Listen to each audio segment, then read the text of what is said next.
Imagine you're sitting in a cramped airport cafe. You're tired, distracted, half listening to a conversation at the next table. Two people are speaking quickly in a language you don't understand. Normally, that moment is just noise, fragments of sound, a laugh here, tension there, but no meaning. Now imagine you put on a simple pair of earbuds. No dramatic activation. No robotic voice interrupting anyone. You just hear their conversation in your own language. In real time. You hear the emotion. You hear the hesitation before a difficult sentence. You hear humor land exactly when it should. The strange part isn't that it works. It's that within 10 seconds, it feels normal. That is the real shock of real-time AI translation. It won't feel like the future for long. It will feel like the world always should have been. And then something uncomfortable becomes clear. For most of human history, language wasn't just a tool. It was a gate. A gate to education, jobs, safety, influence, and being taken seriously.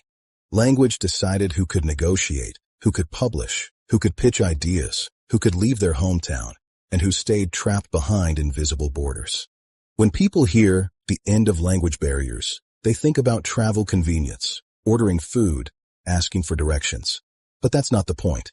The real point is this. When real-time translation becomes reliable, cheap, and everywhere, one of civilization's oldest filters collapses. And when that filter collapses, society doesn't just become more convenient, it reorganizes. This isn't an app story. It's an infrastructure shift. Real-time translation at global scale is a compute problem, a latency problem, an intelligence at scale problem.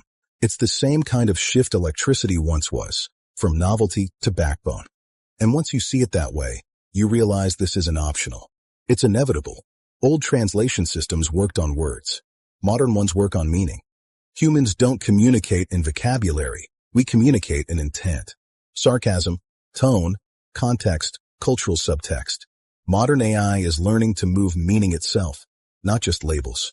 And when meaning moves freely, coordination moves freely. Coordination is the real engine of economies, science, power, and progress. Right now, massive amounts of human potential never activate because coordination fails before it starts. People don't apply for jobs.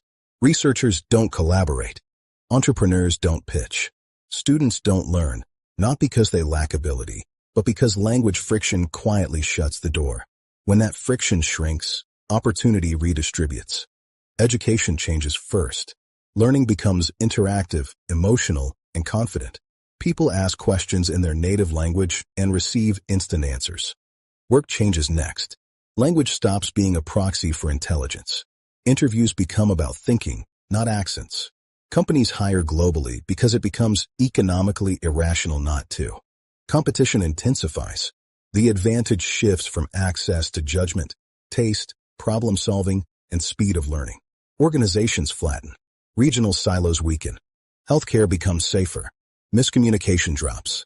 Patients speak in the language their nervous system trusts. Translation becomes safety infrastructure. Daily life becomes richer. Relationships form across borders.